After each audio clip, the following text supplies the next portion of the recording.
ಬಹಳಷ್ಟು ಜನ sir second marriage ಮೇಲೆ ನಿಮ್ಮ ಅಭಿಪ್ರಾಯವನ್ನು ತಿಳಿಸಿ ಅಂತೇಳಿ ಕಮೆಂಟ್ ಮಾಡಿದ್ದೀರಿ.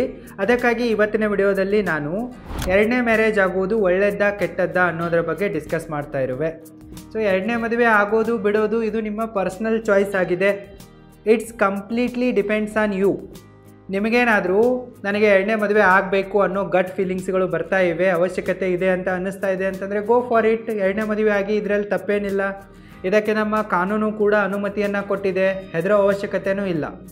ನಿಮಗೆ ಒಳಗಿನಿಂದ ಗಟ್ ಫೀಲಿಂಗ್ಸ್ ಬರಬೇಕು, ನನಗೂ ಕೂಡ ಓರ್ವ ಸಂಗಾತಿ ಬೇಕು, ಲೈಫ್ ಪಾರ್ಟ್ನರ್ ಇರಲೇಬೇಕು, ನನಗೆ ಎಮೋಷ್ನಲ್ ಸಪೋರ್ಟ್ ಬೇಕು, ಇಲ್ಲ ಫೈನಾನ್ಷಿಯಲ್ ಸಪೋರ್ಟ್ ಬೇಕು ಅಂತ ಅನ್ನಿಸ್ತಾ ಇದ್ದರೆ, ಗಟ್ ಫೀಲಿಂಗ್ಸ್ ಇದ್ದರೆ ನೀವು ಎರಡನೇ ಮದುವೆ ಆಗಿ ಇದರಲ್ಲಿ ತಪ್ಪೇನಿಲ್ಲ.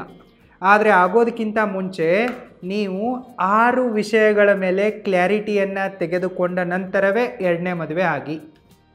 ನೀವು ಇವುಗಳ ಬಗ್ಗೆ ಕ್ಲ್ಯಾರಿಟಿಯನ್ನು ತೆಗೆದುಕೊಳ್ಳದೆ ಹಾಗೆ ಮದುವೆ ಆಗಿಬಿಟ್ರಪ್ಪ ಅಂತಂದರೆ ನೀವು ಒಂದು ಹಳ್ಳದಲ್ಲಿ ಬಿದ್ದು ಹೊರಗಡೆ ಬಂದಿರ್ತೀರ, ಮತ್ತೆ ಅದೇ ಹಳ್ಳಕ್ಕೆ ಬಿದ್ದಂತಾಗತ್ತೆ.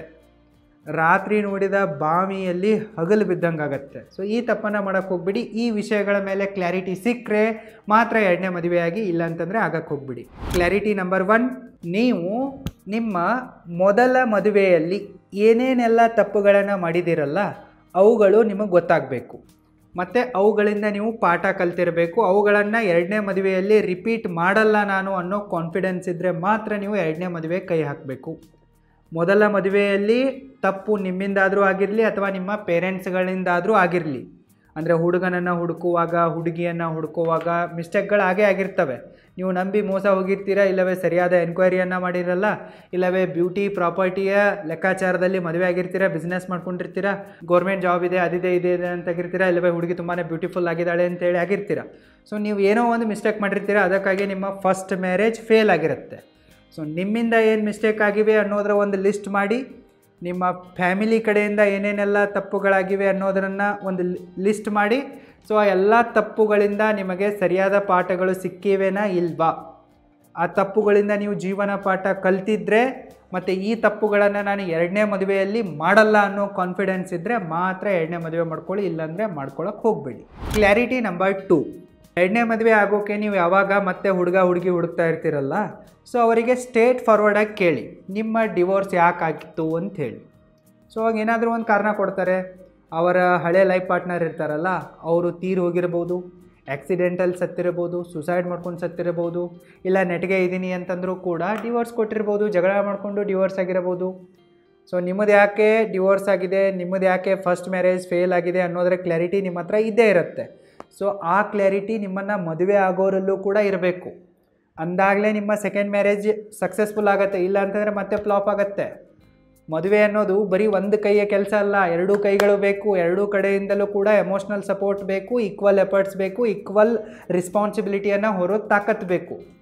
ಸೊ ನೀವಿಲ್ಲಿ 100% ಕೊಡೋದು, ಅವ್ರು 10% ಕೊಡೋಕ್ಕೆ ರೆಡಿ ಇಲ್ಲ ಅಂತಂದರೆ ಮತ್ತೆ ಸೆಕೆಂಡ್ ಮ್ಯಾರೇಜ್ ಕೂಡ ಫ್ಲಾಪ್ ಆಗುತ್ತೆ. ಸೊ ಅದಕ್ಕಾಗಿ ನಿಮ್ಮ ಫ್ಯೂಚರ್ ಲೈಫ್ ಪಾರ್ಟ್ನರ್ ಇರ್ತಾರಲ್ಲ, ಸೆಕೆಂಡ್ ಟೈಮ್ ಬರೋರು, ಅವ್ರಿಗೂ ಕೂಡ ಕೇಳಿ ಯಾಕೆ ನಿಮ್ಮ ಫಸ್ಟ್ ಮ್ಯಾರೇಜ್ ಫೇಲ್ಯೂರ್ ಆಯಿತು, ಏನಾಗಿತ್ತಂಥದ್ದು. ಸೊ ಅದನ್ನು ಕೇಳಿ ಅದರಲ್ಲಿ ನಿಮಗೆ ಅವರ ಕ್ಯಾರೆಕ್ಟರು, ಅವರ ಮೈಂಡ್ಸೆಟ್ ಹೆಂಗಿದೆ, ಸೊ ಮಿಸ್ಟೇಕ್ ಯಾರ ಕಡೆ ಇದೆ, ಇವರೇ ಟಾಕ್ಸಿಕ್ ಇದ್ದಾರಾ ಅಥವಾ ಇವರ ಎಕ್ಸ್ ಲೈಫ್ ಪಾರ್ಟ್ನರ್ ಟಾಕ್ಸಿಕ್ ಇದ್ದಾರಾ, ಇಂತಹ ಎಲ್ಲ ಮಾಹಿತಿಗಳು ಸಿಗ್ತವೆ. ಅದಕ್ಕಾಗಿ ನೀವು ಇದರ ಕ್ಲ್ಯಾರಿಟಿಯನ್ನು ತೆಗೆದುಕೊಳ್ಳಿ, ಯಾಕೆ ಅವರ ಡಿವೋರ್ಸ್ ಆಯಿತು ಅನ್ನೋದನ್ನು ಸರಿಯಾಗಿ ತಿಳ್ಕೊಳ್ಳಿ. ಕ್ಲ್ಯಾರಿಟಿ ನಂಬರ್ 3, ಸೊ ನೀವು ಯಾರನ್ನ ಮದುವೆ ಆಗಬೇಕು ಅಂತ ಅಂದ್ಕೊಂಡಿದ್ದೀರಲ್ಲ, ಅವರು ತಮ್ಮ ಹಳೆಯ ಮದುವೆಯಿಂದ, ಹಳೆಯ ಲೈಫ್ ಪಾರ್ಟ್ನರ್ಗಳ ಟ್ರೋಮಾದಿಂದ ಹೊರಗಡೆ ಬಂದಿದ್ದಾರೋ ಇಲ್ವೋ ಅನ್ನೋದನ್ನು ಚೆಕ್ ಮಾಡಿ. ಫಸ್ಟು ನೀವು ಕೂಡ ನಿಮ್ಮನ್ನು ನೀವು ಕೇಳ್ಕೊಳ್ಳಿ, ನೀವು ನಿಮ್ಮ ಎಕ್ಸ್ ಲೈಫ್ ಪಾರ್ಟ್ನರ್ ಕೊಟ್ಟ ನೋವಿನಿಂದ ಇಲ್ಲವೇ ಅವರ ನೆನಪಿನಿಂದ ಹೊರ ಬಂದಿದ್ದೀರಾ ಇಲ್ವಾ ಅನ್ನೋದನ್ನು ಕನ್ಫರ್ಮ್ ಮಾಡ್ಕೊಳ್ಳಿ. ಮತ್ತು ನೀವು ಯಾರನ್ನ ಮದುವೆ ಆಗಬೇಕು ಅಂತ ಅಂದ್ಕೊಂಡಿದ್ದೀರಲ್ಲ, ಅವರೇನಾದರೂ ಮ್ಯಾನ್ ಹೇಟರ್ ಆಗಿದ್ದಾರಾ, ವುಮನ್ ಹೇಟರ್ ಆಗಿದ್ದಾರಾ ಅನ್ನೋದನ್ನು ಫಸ್ಟ್ ಇದನ್ನು ಕೂಡ ತಿಳ್ಕೊಳ್ಳಿ. ನೀವೀಗ ಹುಡುಗಿಯಾಗಿರ್ತೀರ, ಯಾರನ್ನ ಮದುವೆ ಆಗಬೇಕಂತ ಇರ್ತೀರಲ್ಲ, ಆ ಹುಡುಗನಿಗೆ ಅವನ ಎಕ್ಸ್ ವೈಫ್ನಿಂದ ಸಿಕ್ಕಾಪಟ್ಟೆ ಟಾರ್ಚರ್ ಆಗಿದ್ದರೆ, ನೋವು ಯಾತನೆಗಳಾಗಿದ್ದರೆ, ಅವನೇನಾದರೂ ವುಮನ್ ಹೇಟರ್ ಆಗಿದ್ದರೆ, ಸ್ತ್ರೀ ದ್ವೇಷಿ ಆಗಿಬಿಟ್ಟಿದ್ರೆ, ಎಲ್ಲ ಹೆಣ್ಮಕ್ಳೆಲ್ಲ ಹಿಂಗೆ ಇರ್ತಾರೆ ಅನ್ನೋ ಒಂದು ಮೈಂಡ್ಸೆಟ್ಟಿಗೆ ಬಂದುಬಿಟ್ಟಿದ್ರೆ, ಆತ ನಿಮ್ಮನ್ನು ಕೂಡ ಅದೇ ತಕಡಿಯಲ್ಲಿ ತೂಗ್ತಾನೆ ಮತ್ತು ಜೀವನ ಪೂರ್ತಿ ನಿಮ್ಮನ್ನು ಅದೇ ರೀತಿ ನಡೆಸ್ಕೊತಾನೆ. ಅಂದರೆ ಅಲ್ಲೂ ಕೂಡ ನಿಮಗೇನು ಖುಷಿ ಸಿಗಲ್ಲ, ನರಕ ಯಾತನೆ ಆಗಿಬಿಡತ್ತೆ. ಸೊ ಅದೇ ಥರ ಯಾವುದಾದ್ರೂ ಒಂದು ಹುಡುಗಿಗೆ ಅವಳ ಹಳೆ ಗಂಡನಿಂದ ಇದೇ ಥರನಾದ ನೋವು, ಯಾತನೆ, ಎಮೋಷ್ನಲ್ ಅತ್ಯಾಚಾರ, ಫಿಸಿಕಲ್ ಅತ್ಯಾಚಾರ ಈ ಥರ ಎಲ್ಲ ಆಗಿತ್ತಪ್ಪ ಅಂತಂದರೆ, ಟಾರ್ಚರ್ ಆಗಿತ್ತಪ್ಪ ಅಂತಂದರೆ ಅವಳು ಕೂಡ ಅದೇ ಟ್ರಾಮಾದಲ್ಲಿರ್ತಾಳೆ. ಅವಳು ಮ್ಯಾನ್ ಹೇಟರ್ ಆಗಿಬಿಡ್ತಾಳೆ. ಗಂಡ್ಮಕ್ಕಳೆಲ್ಲ ಇಂಥವೇ ಅಂತೇಳಿ ಅನ್ನೋ ಒಂದು ಕನ್ಕ್ಲೂಷನಿಗೆ ಬಂದುಬಿಟ್ಟು ಅದೇ ಮೈಂಡ್ಸೆಟಲ್ಲಿ ಫಿಕ್ಸ್ ಆಗಿಬಿಟ್ಟಿದ್ರೆ ಅವಳು ಕೂಡ ನಿಮ್ಮನ್ನು ಅದೇ ಥರ ನೋಡೋಕ್ಕೆ ಶುರು ಮಾಡಿದ್ಲಪ್ಪ ಅಂತಂದರೆ ಮತ್ತೆ ನಿಮ್ಮ ಲೈಫ್ ನರಕ ಆಗಿಬಿಡುತ್ತೆ. ಸೊ ಅದಕ್ಕಾಗಿ ಫಸ್ಟು ನೀವು ಕೂಡ ನಿಮ್ಮ ಹಳೆಯ ಮ್ಯಾರೇಜ್ನ ಎಲ್ಲ ಟ್ರೋಮಾಗಳಿಂದ, ನೋವು ಮತ್ತು ನೆನಪುಗಳಿಂದ ಹೊರ ಬಂದಿರಬೇಕು. ನ್ಯೂಟ್ರಲ್ ಮೈಂಡ್ಸೆಟಿಗೆ ಬಂದಿರಬೇಕು, ನೀವು ಓವರ್ಕಮ್ ಮಾಡಿರಬೇಕು. ಅದೇ ಥರ ನೀವು ಯಾರನ್ನ ಮದುವೆ ಆಗಬೇಕಂತ ಅಂದ್ಕೊಂಡಿದ್ದೀರಲ್ಲ ಅವರು ಕೂಡ ಇದರಿಂದ ಹೊರ ಬಂದಿರಬೇಕು. ನೀವಿಬ್ಬರು ಕೂಡ ಹಳೆಯ ನೋವು ನೆನಪುಗಳಿಂದ ಹೊರ ಬಂದಿದ್ರೆ ಮಾತ್ರ ಮದುವೆಯಾಗಿ, ಇಲ್ಲಾಂತಂದರೆ ಆಗಕ್ಕೆ ಹೋಗ್ಬಿಡಿ. ಇಲ್ಲಪ್ಪ ಅಂತಂದರೆ ಮತ್ತೆ ಅದೇ ಹಾಡು ಅದೇ ರಾಗ ಆಗತ್ತೆ, ಮತ್ತೆ ನೀವು ನೋವನ್ನು ಅನುಭವಿಸ್ತೀರಾ. ಸೊ ಈ ರೀತಿ ಪ್ರತಿದಿನ ಕಣ್ಣೀರಲ್ಲಿ ಕೈ ತೊಳೆಯೋದಕ್ಕಿಂತ ಸಿಂಗಲ್ ಆಗಿರೋದೇ ಬೆಸ್ಟ್ ಇದೆ. ಸೊ ಮದುವೆ ಆಗಲೇಬೇಕು, ಲೈಫ್ ಪಾರ್ಟ್ನರ್ ಬೇಕೇ ಬೇಕು ಅನ್ನೋ ನಿಯಮವೇನಿಲ್ಲ. ನೀವು ಒಂಟಿಯಾಗಿ ಕೂಡ ಬದುಕ್ಬೋದು. ಅದಕ್ಕಾಗಿ ಈ ಕ್ಲಾರಿಟಿಯನ್ನು ತಗೊಳ್ಳೋದು ತುಂಬಾ ಇಂಪಾರ್ಟೆಂಟ್ ಆಗಿದೆ. ಕ್ಲಾರಿಟಿ ನಂಬರ್ 4, ನೀವು ಮದುವೆ ಆಗೋದಕ್ಕಿಂತ ಮುಂಚೆ ನೀವು ಲೀಗಲಿ ಮತ್ತು ಫೈನಾನ್ಷಿಯಲಿ ಫ್ರೀ ಆಗಿದ್ದೀರಾ ಇಲ್ವಾ ಅನ್ನೋದನ್ನು ಕೂಡ ಚೆಕ್ ಮಾಡ್ಕೊಳ್ಳಿ. ಅದೇ ಥರ ನಿಮ್ಮ ಫ್ಯೂಚರ್ ಲೈಫ್ ಪಾರ್ಟ್ನರ್ ಕೂಡ ಲೀಗಲಿ ಮತ್ತು ಫೈನಾನ್ಷಿಯಲಿ ಫ್ರೀ ಆಗಿದ್ದಾರಾ ಇಲ್ವಾ ನೋಡ್ಕೊಳ್ಳಿ. ಸೊ ನಿಮಗೀಗ ಮದುವೆ ಆಗಿರುತ್ತೆ, ಇಲ್ಲಿ ನಿಮಗೆ ಡಿವೋರ್ಸ್ ಪೇಪರ್ಗಳೆಲ್ಲವೂ ಕೂಡ ಕ್ಲಿಯರ್ ಆಗಿದ್ದರೆ ಮಾತ್ರ 2ನೇ ಮ್ಯಾರೇಜ್ಗೆ ಕೈ ಹಾಕಿ. ಇಲ್ಲಪ್ಪ ಅಂತಂದರೆ ಇಲ್ಲಿ ಮೊದಲ ಸಂಬಂಧದಿಂದಲೇ ನೀವು 100% ಹೊರಗಡೆ ಬಂದಿರಲ್ಲ, ಮತ್ತೊಂದು ಸಂಬಂಧಕ್ಕೆ ಕೈ ಹಾಕಿಬಿಟ್ರೆ ಮಧ್ಯದಲ್ಲಿ ನೇತಾಡಬೇಕಾಗತ್ತೆ. 2 ದೋಣಿ ಮೇಲೆ ಕಾಲಿಟ್ಟು ಪ್ರಯಾಣ ಮಾಡೋಕ್ಕೆ ಶುರು ಮಾಡಿದರೆ ಏನಾಗತ್ತೆ, ದೋಣಿ ಎರಡೂಗಳು ವಿರುದ್ಧ ದಿಕ್ಕಿಗೆ ಚಲಿಸ್ತವೆ, ನಿಮ್ಮ ಚಡ್ಡಿ ಹರಿದು ಬಿಡುತ್ತೆ, ನೀವು ಮುಳುಗಿ ಸತ್ತೋಗ್ಬಿಡ್ತೀರ. ಅದಕ್ಕಾಗಿ ನೀವು ಮೊದಲು ನಿಮ್ಮ ಫಸ್ಟ್ ಮ್ಯಾರೇಜನ್ನು ಕ್ಲಿಯರ್ ಮಾಡ್ಕೊಳ್ಳಿ. ಅಲ್ಲಿ ಯಾವುದೇ ಥರನಾದ ಲೀಗಲ್ ಅಡೆತಡೆಗಳು ಇರಬಾರ್ದು. ನಿಮಗೆ ಡಿವೋರ್ಸ್ ಪೇಪರ್ ಸಿಕ್ಕಿರಬೇಕು, ಕಾನೂನಿನ ಕಡೆಯಿಂದ ನಿಮಗೆ ಗ್ರೀನ್ ಸಿಗ್ನಲ್ ಇರಬೇಕು. ಅದೇ ಥರ ನೀವು ಯಾರನ್ನ ಮದುವೆ ಆಗಬೇಕಂತ ಅಂದ್ಕೊಂಡಿದ್ದೀರಲ್ಲ ಅವ್ರದ್ದು ಕೂಡ ಡಿವೋರ್ಸ್ ಪೇಪರ್ಗಳೆಲ್ಲವೂ ಕೂಡ ಕ್ಲೀನ್ ಆಗಿರಬೇಕು, ಅಂದಾಗಲೇ ಮದುವೆ ಆಗಿ. ಇಲ್ಲ ಅಂತಂದರೆ ನೀವು ಏನೋ ನೋಡಿ ಮತ್ತೆ ಮದುವೆ ಆಗಿಬಿಡೋದು ಆತುರದಲ್ಲಿ, ಅವರ ಹಳೆ ಲೈಫ್ ಪಾರ್ಟ್ನರ್ ಇರ್ತಾರಲ್ಲ ಅವ್ರು ಬಂದುಬಿಟ್ಟು ಮತ್ತೇನಾದರೂ ಕೇಸ್ ಫೈಲ್ ಮಾಡೋದು, ಜಗಳ ಮಾಡಿದರೆ ಮತ್ತೆ ನೀವು ನರಕವನ್ನು ಅನುಭವಿಸ್ತೀರ. ಸೊ ಈ ಥರ ಜಂಜಾಟದಲ್ಲಿ ಬೀಳೋಕ್ಕೆ ಹೋಗ್ಬೇಡಿ. ಲೀಗಲ್ ಕ್ಲಾರಿಟಿಯನ್ನು ತೆಗೆದುಕೊಳ್ಳಿ. ಅದಾದ ನಂತರ ಅವರು ಫೈನಾನ್ಷಿಯಲಿ ಕ್ಲಿಯರ್ ಇದ್ದಾರಾ ಇಲ್ವಾ ನೋಡ್ಕೊಳ್ಳಿ. ಫಾರ್ ಎಕ್ಸಾಂಪಲ್ ನೀವು 2ನೇ ಮದುವೆಯಲ್ಲಿ ಯಾವುದಾದ್ರೂ ಒಂದು ಹುಡುಗಿನ ಮದುವೆ ಆಗಬೇಕಂತ ಅಂದ್ಕೊಂಡ್ಬಿಡ್ತೀರಾ. ಸೊ ಅವಳ ಮೇಲೆ ಆಲ್ರೆಡಿ 1-2 ಕೋಟಿ ಲೋನ್ ಇದ್ದರೆ ಅವಾಗೇನು ಮಾಡ್ತೀರಾ? ನಿಮ್ಮದೇ ಜೀವನ ಸಾಗಿಸೋದು ಕಷ್ಟ ಆಗಿರುತ್ತೆ. ಮೊದಲ ಮದುವೆಗೆ ನೀವು ಸಾಲ ಮಾಡ್ಕೊಂಡಿರ್ತೀರ, ಮನೆ ಕಟ್ಟೋಕ್ಕೆ ಸಾಲ ತೊಗೊಂಡಿರ್ತೀರ, ಕಾರು ಬೈಕ್ಗಳಿಗೆ ಸಾಲ ತೊಗೊಂಡಿರ್ತೀರ, ನಿಮ್ಮದೇ ಸಾಲ ಇರುತ್ತೆ. ಸೊ ಅಂಥದ್ರಲ್ಲಿ ಅವಳು ತನ್ನ ಹಳೆಯ ಸಾಲವನ್ನೆಲ್ಲ ಮುಚ್ಚಿಬಿಟ್ಟು ಇಲ್ಲಿ ಬಂದುಬಿಟ್ರೆ ಸೊ ನಿಮಗೆ ಅದು ಬರ್ಡನ್ ಆಗುತ್ತೆ. ಸೊ ಅವಳ ಸಾಲ ತೀರಿಸೋದ್ರಲ್ಲಿ ತಪ್ಪೇನಿಲ್ಲ, ಆದರೆ ಆಲ್ರೆಡಿ ಫಸ್ಟ್ ಅವಳು ಹೇಳಿದರೆ ನಿಮಗೆ ಗೊತ್ತಾಗತ್ತಲ್ಲ ಆ ಒಂದು ಬರ್ಡನನ್ನು, ಆ ಭಾರವನ್ನು ಹೊರೋ ಕೆಪ್ಯಾಸಿಟಿ ನನ್ನಲ್ಲಿ ಇದೇನಾ ಇಲ್ವಾ ಅನ್ನೋದು ಗೊತ್ತಾಗುತ್ತೆ. ಹೊರೋ ಕೆಪ್ಯಾಸಿಟಿ ಇದ್ದರೆ ನೀವು ಮದುವೆ ಆಗ್ತೀರಾ, ಇಲ್ಲ ಅಂತಂದರೆ ಬಿಟ್ಬಿಡ್ತೀರ.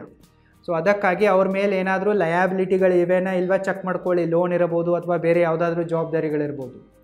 ಸೊ ನೀವು ಕೂಡ ನೋಡ್ಕೊಳ್ಳಿ, ಯಾರನ್ನು ಮದುವೆ ಆಗ್ತಾ ಇದ್ದೀರಲ್ಲ ಅವ್ನಿಗೇನಾದರೂ ಲೋನ್ ಇದೆನಾ, ಲಯಾಬಿಲಿಟಿ ಇದೆನಾ ಅಂತೇಳಿ ನೋಡ್ಕೊಳ್ಳಿ. ಇಲ್ಲ ಸಡನ್ನಾಗಿ ಅವನೇನಾದರೂ ಎಲ್ಲಾದರೂ ಕೈ ಕೊಟ್ಟು ಓಡಿ ಹೋದ, ಇಲ್ಲ ಸತ್ತೋದ್ರಪ್ಪ ಅಂತಂದರೆ ಆ ಲೋನು ನಿಮ್ಮ ತಲೆಗೆ ಬರುತ್ತೆ.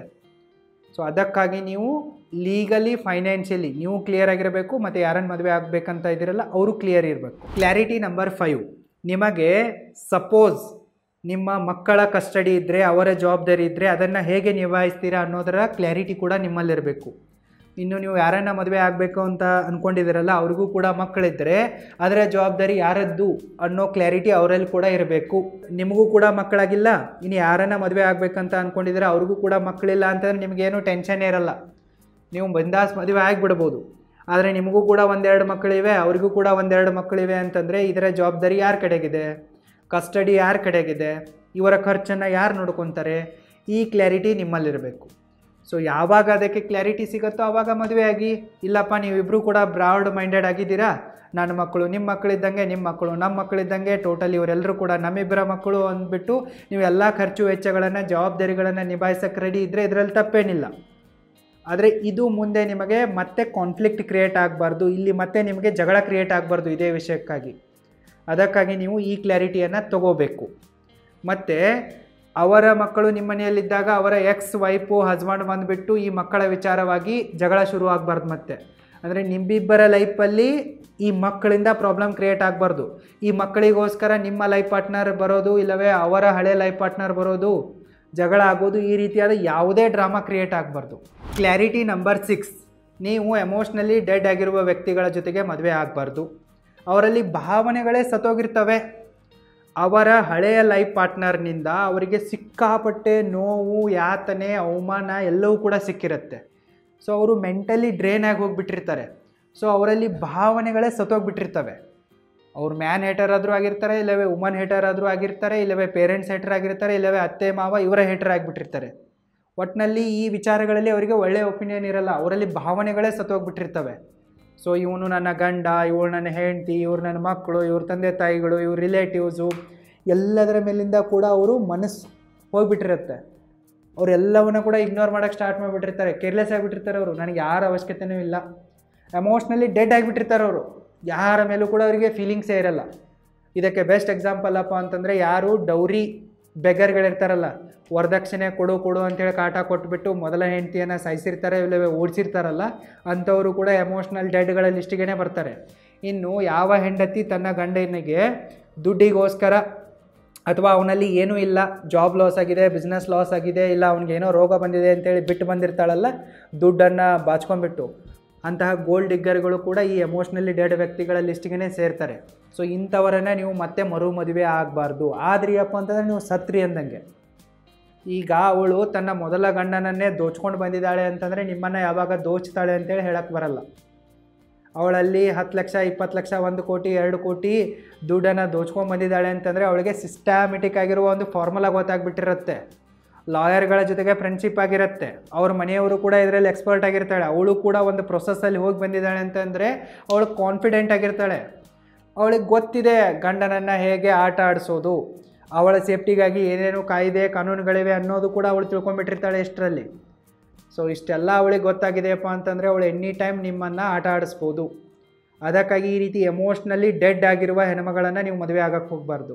ಆದ್ರಿಯಪ್ಪ ಅಂತಂದರೆ ಅವಳಲ್ಲಿ ಭಾವನೆಗಳೇ ಇರಲ್ಲ. ಇವನು ನನ್ನ ಗಂಡ, ಇವಳು ನನ್ನ ಮಕ್ಕಳು ಅನ್ನೋದೇನೂ ಇರಲ್ಲ. ಸೊ ಅವಳಿಗೇನು ಬರೀ ದುಡ್ಡಾಯಿತು, ತನ್ನ ಸುಖ ಆಯಿತು, ತನ್ನ ಆಸೆ ಅಯಾಸೆಗಳು ಇದೇ ಇಂಪಾರ್ಟೆಂಟ್ ಆಗಿಬಿಡ್ತವೆ. ನೀವಲ್ಲಿ ಅವಳಿಗೆ ಇಂಪಾರ್ಟೆಂಟ್ ಆಗಲ್ಲ. ನಿಮ್ಮ ಹತ್ರ ಏನಿದೆ ಅಲ್ಲ, ದುಡ್ಡು, ಸಂಪತ್ತು, ಒಂದು ಲಕ್ಸುರಿ ಲೈಫು, ಅದಷ್ಟೇ ಅವಳಿಗೆ ಇಂಪಾರ್ಟೆಂಟ್ ಆಗಿಬಿಟ್ಟಿರುತ್ತೆ. ನೀವು ಇಂಪಾರ್ಟೆಂಟ್ ಇಲ್ಲ. ಸೊ ನೀವು ಅವಳಿಗೆ ಇಂಪಾರ್ಟೆಂಟ್ ಆಗಲಿಲ್ಲಪ್ಪ ಅಂತಂದರೆ ಅವಳನ್ನು ತೊಗೊಂಡು ಏನು ಮಾಡ್ತೀರಾ? ಟೋಟಲಿ ವೇಸ್ಟ್ ಇದೆ. ಸೊ ಅದಕ್ಕಾಗಿ ಯಾವ ಹೆಣ್ಮಗಳು ಈ ರೀತಿ ದೋಚ್ಕೊಂಡು ಬಂದಿರ್ತಾಳಲ್ಲ ಫಸ್ಟ್ ಮ್ಯಾರೇಜಲ್ಲಿ, ಸೊ ಅಂಥವಳಿಂದ ನೀವು ದೂರ ಇರಬೇಕು.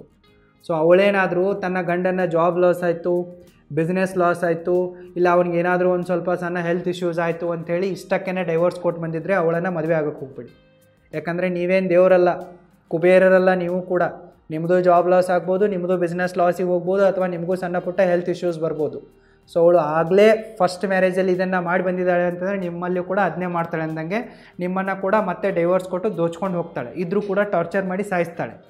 ಅದಕ್ಕಾಗಿ ಎಮೋಷ್ನಲಿ ಡೆಡ್ ಆಗಿರುವ ಮತ್ತು ಲೀಗಲಿ ಎಲ್ಲ ಎಕ್ಸ್ಪೀರಿಯನ್ಸನ್ನು ಪಡ್ಕೊಂಡ್ಬಿಟ್ಟು ಕಾನ್ಫಿಡೆಂಟ್ ಆಗಿರುವ ಗೋಲ್ಡ್ ಡಿಗ್ಗರ್ ಮೈಂಡ್ಸೆಟ್ ಇರುವ ಟಾಕ್ಸಿಕ್ ಹುಡುಗಿಯರನ್ನು ಮತ್ತೆ ಮರು ಮದುವೆ ಆಗಕ್ಕೆ ಹೋಗಬೇಡಿ, ಅವಾಯ್ಡ್ ಮಾಡಿ. ನೀವು ಸಿಂಗಲ್ ಆಗಿ ಸಾಯಿರಿ ನಡೆಯುತ್ತೆ, ಆದರೆ ಇಂಥ ಟಾಕ್ಸಿಕ್ ನಾಗಿನ್ಗಳ ಜೊತೆಗೆ ಮದುವೆಯಾಗಿ ಓದಾಡಕ್ಕೆ ಹೋಗ್ಬಿಡಿ. ಸೊ ಹೆಣ್ಮಕ್ಳಿಗೂ ಕೂಡ ನಾನು ಇದೇ ಸಜೆಷನ್ ಕೊಡುವೆ. ಸೊ ನೀವು ಯಾವ ಹುಡುಗನನ್ನು ಮದುವೆ ಆಗಬೇಕಂತ ಅಂದ್ಕೊಂಡಿರ್ತೀರಲ್ಲ, ಅವನು ಕೂಡ ವರದಕ್ಷಿಣೆಗಾಗಿ, ದುಡ್ಡಿಗಾಗಿ, ಸಂಪತ್ತಿಗಾಗಿ ಅವನ ಹಳೆಯ ಹೆಂಡತಿಯನ್ನು ಟಾರ್ಚರ್ ಮಾಡಿ ಸಾಯಿಸಿದ್ರೆ ಇಲ್ಲವೇ ಓಡಿಸಿದ್ರೆ ಅಂಥವನನ್ನು ಮದುವೆ ಆಗೋಕ್ಕೆ ಹೋಗ್ಬೇಡಿ. ಆತನು ಕೂಡ ಏನಾಗಿರ್ತಾನೆ? ಗೋಲ್ಡ್ ಡಿಗ್ಗರೇ ಆಗಿರ್ತಾನೆ. ಸೊ ನಿಮ್ಮನ್ನು ಕೂಡ ಆತ ದುಡ್ಡಿಗಾಗಿ, ಸೆಕ್ಸ್ಗಾಗಿ ಮತ್ತು ಎಲ್ಲ ವಿಚಾರಗಳಿಗಾಗಿ ಟಾರ್ಚರ್ ಮಾಡೇ ಮಾಡ್ತಾನೆ. ಸೊ ಈ ಟಾರ್ಚರನ್ನು ಅನುಭವಿಸೋದಕ್ಕಿಂತ ಒಂಟಿಯಾಗಿರೋದೇ ಬೆಟ್ರ್ ಇದೆ. ಸೊ ಯಾವಾಗ ನಿಮಗೆ ಈ 6 ವಿಷಯಗಳ ಮೇಲೆ ಫುಲ್ ಕ್ಲಾರಿಟಿ ಬರುತ್ತೋ ಆವಾಗಲೇ ನೀವು ಸೆಕೆಂಡ್ ಮ್ಯಾರೇಜ್ ಆಗೋಕ್ಕೆ ಟ್ರೈ ಮಾಡಿ, ವಿಚಾರ ಮಾಡಿ. ಇಲ್ಲ ಅಂತಂದರೆ ಮಾಡೋಕ್ಕೆ ಹೋಗ್ಬೇಡಿ. ನಿಮ್ಮ ರಿಲೇಷನ್ಶಿಪ್ಗಳು ಚೆನ್ನಾಗಿರಬೇಕಪ್ಪ ಅಂತಂದರೆ ಫಸ್ಟ್ ನೀವು ನಿಮ್ಮ ಮೈಂಡ್ ಮ್ಯಾನೇಜ್ಮೆಂಟನ್ನು ಕಲೀರಿ, ಮತ್ತು ಇದಕ್ಕಿಂತಲೂ ಮೋಸ್ಟ್ ಇಂಪಾರ್ಟೆಂಟ್ ಟೈಮ್ ಮ್ಯಾನೇಜ್ಮೆಂಟನ್ನು ಕಲೀರಿ. ಯಾವಾಗ ನಿಮಗೆ ನಿಮ್ಮ ಟೈಮನ್ನು ಸರಿಯಾಗಿ ಮ್ಯಾನೇಜ್ ಮಾಡೋಕ್ಕೆ ಬರುತ್ತೋ ಆವಾಗ ಆಟೋಮೆಟಿಕ್ಕಾಗಿ ನೀವು ನಿಮ್ಮ ಲೈಫನ್ನು, ಮನಿಯನ್ನು ಮತ್ತು ರಿಲೇಷನ್ಶಿಪ್ಗಳನ್ನು ಎಕ್ಸ್ಪರ್ಟ್ ಆದ ರೀತಿಯಲ್ಲಿ ಮ್ಯಾನೇಜ್ ಮಾಡ್ಬೋದು. ಅದಕ್ಕಾಗಿ ಫಸ್ಟ್ ಟೈಮ್ ಮ್ಯಾನೇಜ್ಮೆಂಟನ್ನು ಕಲೀರಿ. ನಿಮಗೇನಾದರೂ ಟೈಮ್ ಮ್ಯಾನೇಜ್ಮೆಂಟನ್ನು ಕಲಿಯುವ ಆಸೆ ಇದ್ದರೆ ಈಗಲೇ roaringbusinesschool.comಗೆ ವಿಸಿಟ್ ಮಾಡಿ ಮತ್ತು ನಮ್ಮ ಅಲ್ಟಿಮೇಟ್ ಟೈಮ್ ಮ್ಯಾನೇಜ್ಮೆಂಟ್ ಕೋರ್ಸಿಗೆ ಜಾಯ್ನ್ ಆಗಿ. ಲಿಂಕ್ ಈ ವಿಡಿಯೋದ ಡಿಸ್ಕ್ರಿಪ್ಷನ್ ಬಾಕ್ಸಲ್ಲೂ ಕೂಡ ಇದೆ, ಚೆಕ್ ಮಾಡಿ. ನಿಮಗೆ ಸೆಕೆಂಡ್ ಮ್ಯಾರೇಜ್ ಆಗೋ ಆಸೆ ಇದೆಯಪ್ಪ ಅಂತಂದರೆ ಇಷ್ಟು ಕ್ಲಾರಿಟಿ ತೊಗೊಂಡ್ಬಿಟ್ಟು ಆಗಿ ಇದರಲ್ಲಿ ತಪ್ಪೇನಿಲ್ಲ. ನನ್ನ ಕಡೆಯಿಂದ all the very best. Thank you so much.